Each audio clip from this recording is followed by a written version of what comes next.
Posh इलाके में एक नाबालिग रईसजादा एक 32 साल के लड़के को मर्सिडीज से कुचल देता है। इसमें कार चलाने वाले रईसजादे की घोर लापरवाही साफ दिख रही है। Yes, we are talking about this very car. Sounding similar? Well, this is not the Pune Porsche or Mumbai's BMW crash case. This happened 8 years ago. On 5th of April, people woke up to these shocking headlines. Media frenzy, protests, candle marches, all demanding justice. But what happened when the media spotlight shifted away? 8 years later, where does the case stand?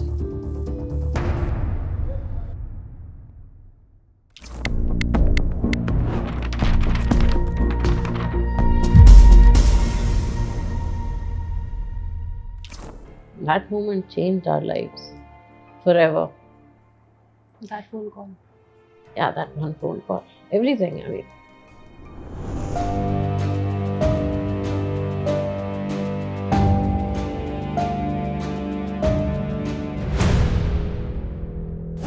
This watch I definitely try to stay away.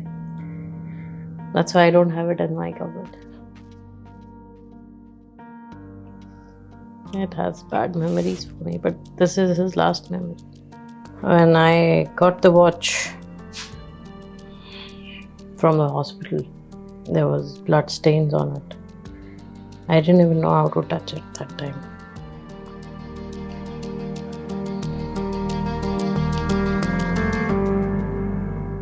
A 32-year-old marketing professional, Siddharth Sharma, was flung 15 feet into the air by a speeding Mercedes. And the driver, a 17-year-old boy. On that day, he was just 4 days short of turning 18. Siddharth, who is casually crossing the street, notices a car speeding towards him and in a matter of just 2 seconds meets his end.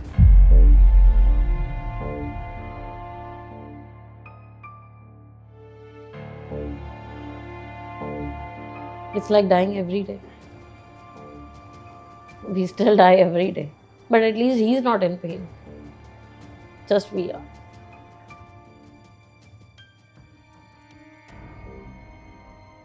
I'm still waiting for justice and no trial has yet begun.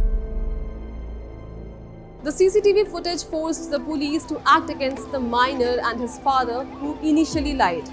The Juvenile Justice Board and the Children's Court decided that he should be tried as an adult.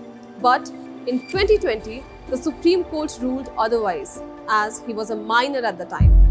He is being tried as a juvenile under the Juvenile Justice Act, which is a piece of social legislation by way of which people who are younger than the age of 18 are not tried in the same way as adults are tried. Apart from that, the parents of the child, I think, are being tried separately in a different case that is also going on. And in relation to these proceedings, I understand that there is a petition filed before the High Court, which is sub judice. Parent of the juvenile, I think, for being partly negligent in allowing the child to be with the car. I think that's the gist of the case insofar as the case against the parents is concerned. That why did the child have the car? And secondly, there were also attempts being made to hide who was actually driving that vehicle. So the police found that there were allegations that were found during investigation that were viable, and that resulted in the charge sheet. The case stalled and was sidelined once media attention faded. Then the legal process slowed down and the public interest vanished. See, when we started this case, मेरे lawyer ने मुझे, जो हमारे lawyer, जो हमारी तरफ से, उन्होंने मुझे 10 साल का टाइम दिया था कि आपको ये सारा केस होने में 10 साल लग जाएगा. मुझे तब लगा था कि नहीं, ऐसा नहीं होगा, because it's so much media hype and judges also wanted to do this and finish this and there was a lot of pressure created, I think. अभी मेरे केस में वीडियो फुटेज है, विटनेसेस हैं, एक्सेप्टेंस है, ठीक है, but उसको adult नहीं ट्राई करेंगे. क्यों? क्योंकि फ्लॉ है लॉ में. So this is a jail-free card given by the government. The dive, as you're suggesting, in terms of the slowing down of the case is partly systemic. I don't think there's any other reason as to why it's taken so much time. So what does the gap in the law mean in this case? How the law, the IPC at that time, categorized three separate types of offences: petty offences, serious offences and heinous offences. Petty offences were categorized as offences where the maximum punishment was less than 3 years. Serious offences were categorized as offences where the punishment lay between 3 years to 7 years. And heinous offences were categorized as those offences where the minimum punishment was more than 7 years. So these are offences that essentially lie between serious offences and heinous offences. So this fourth category of cases actually fell in a lacuna, and there was no actual category to decide how these cases should be dealt with. So because of that, the Supreme Court had said that there can be no disadvantage that can be given to a child or anybody who might be at the facing end of the law because of an ambiguity within the law itself. Many such cases remain pending. In 2022, the NCRB reported over 47,000 hit-and-run incidents, resulting in over 50,000 deaths. In 2024, countless more occurred. Well, justice in hit-and-run cases often seems unreachable. Siddharth's family is just one among many still waiting. Those delays are, when I say systemic, it means that there are issues in our judicial system, and we can discuss those perhaps on a different day as to why those delays take place. Some are as a result of the judicial system, some are as a result of the fact on how litigation is conducted. But justice is not only in the conviction or the acquittal of an individual.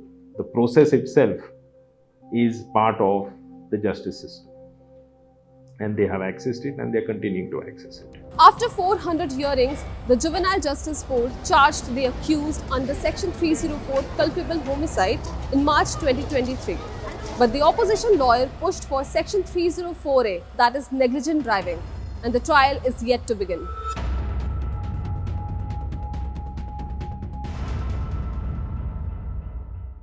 Well, justice delayed is justice denied, but Siddharth's family remains hopeful for change. नहीं, I have this tiny amount of hope कि next date में कुछ हो जाएगा. I always look forward to my next date. Always. या इधर होगा या उधर होगा, but कुछ तो होगा. जैसे अब आप देखिए 2017 में जब जुवेनाइल लॉज में आया तो उसमें उन्होंने ऐड कर दिया कि पेरेंट्स को मैंडेटरी कर दिया कि पेरेंट्स को अरेस्ट किया जाएगा अगर बच्चा गाड़ी चला रहा है. कुछ तो चेंज आया है ना.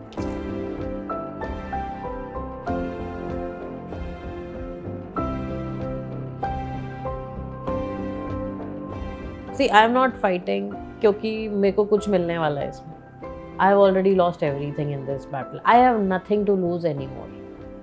But I am just fighting so that this becomes like an example, and everybody watches it, and किसी और को ये सब फाइट ना करनी पड़े. बिकॉज अगर आपकी कोई लैंडमार्क जजमेंट्स आ जाती हैं तो वो सारे केसेस फॉलो करते हैं and the law changes. Imagine the struggles families of other hit-and-run victims, like those in Pune Posh case, will have to go through.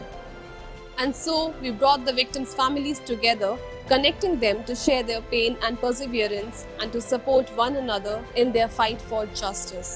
Sir, मैं बस इतना ही कहना चाह रही थी कि आपकी अभी आगे लड़ाई काफ़ी लंबी है, तो आप हिम्मत मत हारिएगा और हौसला रखिएगा. आप लोग का सपोर्ट चाहिए मैम. आप लोग सबका सपोर्ट होगा तो आगे लड़ाई लड़ लेंगे. अपन इस सदमे से अपन उभर नहीं पाएगा. बहुत दिक्कत हो रही है अभी. कोई इलाज नहीं मैम. क्या है, उसकी मम्मी भी मम्मी जो उसकी बात करते करते रोने लगी. जब भी उसकी आँख में उसका आता है तभी रोना शुरू कर देती है. तो अभी कष्ट में है, तो इसीलिए अपन लड़ाई लड़ना नहीं चाहते. लड़ाई लड़ेंगे. Very good sir. बहुत अच्छा सर.